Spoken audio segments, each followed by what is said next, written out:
Presumed Innocent is back this week with episode 6 of the show, and this was the first bit of time that we spent at the trial for the murder of Carolyn Polhemus. With Tommy giving a convincing and a compelling speech in the closing moments of episode 5, it felt like this trial was going to be one which was an uphill battle for Rusty. With Raymond's dream from episode 5 pretty much coming true, with the case becoming all-consuming and looking like it could cost him his life, the end of this episode was a massive cliffhanger. So with that, let's jump into the video and break down all that there was to take away from episode 6 of the show. Here is Presumed Innocent, episode 6, Ending Explained. Just to let you know, this video will contain spoilers. All fingers are pointing towards Tommy. Honestly, in my opinion, it feels like all fingers are pointing towards Tommy Molto for being responsible for the murder of Carolyn. Let's take a look at why that could be the case.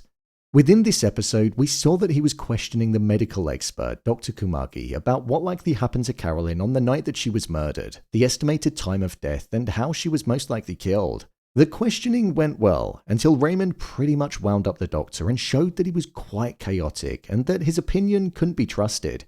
This was due to the bias that he had towards Tommy and the dislike that he had towards Rusty. When Tommy was told to stop by Nico, he continued questioning him, and it ultimately went against the both of them as it made their witness look uncredible, essentially costing them, and as Nico said, making them operate at a net loss. The desire to go against Nico felt like it stemmed from within Tommy. Is it because he knows that if Rusty isn't found guilty, then the case will be looked into even more, and there may be a chance that it could stem back to him in some kind of way?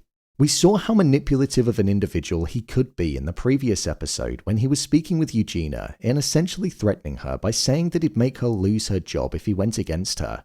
Eugenia revealed at the stand that Carolyn actually made a complaint to HR about Tommy and that she said that she didn't want to work on any cases with him. Let's also remember as well, Michael, Carolyn's son, said that his mother mentioned that she was becoming afraid of somebody at work. It was heavily implied that it was Rusty, but I don't think that's the case at all. I think it's most likely Tommy. I feel like Tommy could have had some kind of romantic feelings for Carolyn, and they weren't reciprocated on her side. It was said that Carolyn most likely knew the person that killed her, as there were no signs of forced entry, so she probably welcomed them in. With the case being similar to that of Bunny Davis, and there being information that nobody else would have known unless they worked on the case, there's nothing to say that Tommy didn't get a hold of the files and replicate it in that way. He may have been jealous over the interest that Carolyn had in Rusty, and also the position that Rusty had at the time. Because right now, Tommy obviously holds the position that Rusty did before Raymond lost the election. That could be why Tommy wants to pin it on Rusty so bad, because there's this deep-rooted resentment there and he could just be extremely jealous of his character and many aspects of his life. Rusty has a family that he disregarded, disrespected, and took for granted, and he was having an affair with Carolyn, so he was essentially having his cake and eating it.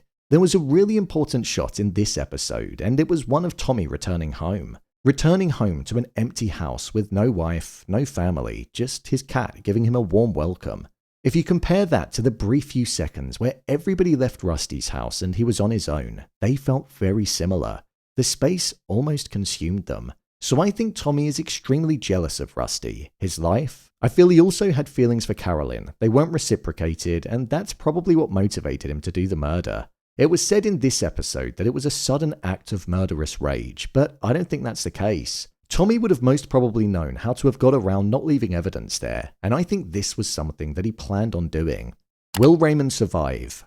During the final part of the episode, we saw that Raymond collapsed and had no pulse as he was about to begin questioning Michael. Throughout the 6 episodes, we saw that this trial was something that was taking its toll on Raymond, and he was even having dreams that it was becoming all-consuming and that it could actually bring about his end. Do I think Raymond is going to die though? Personally, I don't think so. I also hope he doesn't, because he's one of the best things about this show. The cheeky wink that he gave to Nico when he destroyed Tommy in the questioning was a standout moment in this episode, and it was true to the character that we've come to know. Raymond cares deeply for his friend Rusty, to the point where it's almost as if he'd die for him. I actually think that the way that Rusty acted in this moment will sit well with the jury. Running over to Raymond, trying to get his heart beating again, comforting his wife, and showing visible signs of being upset and distressed. Acts that a killer most likely wouldn't make. So even though Raymond may be out for the trial for a while now, it might have actually helped the jury's perception of Rusty. I also wonder if it means that Rusty will now start to represent himself, which would be a huge risk, or if Maya will enter the picture and act as lead. Rusty's character. We've known that Rusty has had a very strange side to him for a while now.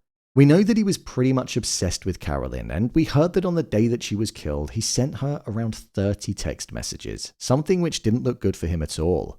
Another thing which went against his character in this episode was the fact that Eugenia said that she visibly noticed him losing himself to her and becoming obsessed, spotting them arguing in the car park and there being office gossip about them as well.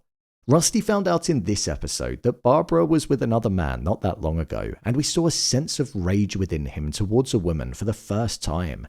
He grabbed a hold of her, and Barbara was visibly frightened, and you could see in that moment that she probably questioned Rusty and if he had it in him to harm her. The shot that followed, with Rusty having a shave and there being two versions of him due to the effect on the camera, almost felt like it was symbolizing there being two different sides to Rusty. The side that we've seen, and the side that does have the violent tendencies within him and the capability of committing horrific acts. I don't think he did it, but it would be a rather interesting twist if he did do it and he's just a pure psychopath. I'd only welcome that if they managed to showcase it to us in an intelligent way and there were no flaws in the plan, but I guess we'll see with that. Rusty is clearly convinced that he's going to get off the charges, seeing as though he was willing to decline the opportunity to accept manslaughter and only wanted an apology and a dismissal. One thing that occurred with Rusty in this episode of the show as well was the conversation that he had with Jaden, where she mentioned how somebody's mind can detach from reality and their memories almost bury themselves within, so it doesn't feel like a part of you. We've seen Rusty have these flashbacks and dreams of him attacking Carolyn, but it's always felt like it wasn't real. But what if it is, and what Jaden said is actually occurring? It's far-fetched for sure, but in a show like this, everything's a possibility. My review of the episode. This show going to trial is one of the main things that I've been waiting for since it began, and I'm so glad that we finally got to see it. I felt like this was where the show was going to be at its best, and to be honest, it wasn't, but it was still pretty good. I think as the tension gets higher and the jury gets closer to making their verdict, it will be at its best. There's bound to be a twist coming, whether that be a piece of evidence that puts Tommy in the firing line, or the fact that Rusty did actually do it and he manages to get away with it. I feel the way that the story is told, it's done in such a smooth, digestible way that it's really glossy on the eye, but it doesn't take away from the conversations that we see taking place. Every word that gets spoken matters, whether that be the understanding of why Barbara and Rusty stay together, the evidence that gets presented, or the articulation of Raymond's speeches. Right now, like I said, I'm leaning towards Tommy being the person who did it. However, only a couple of episodes ago, I thought it could have been Barbara, but that changed. But I think that's the beauty of these shows. Your mind is constantly wondering who did it, and the more it goes on, the more you start to doubt yourself. With only 2 episodes to go, I'm intrigued to see what's going to happen, if Raymond is going to survive, and if Rusty is going to get found innocent or guilty. This show definitely deserves more recognition and to have more eyes on it. It's a really good one that's out there at the moment. So, there you have it. Presumed Innocence, Episode 6, Ending Explained.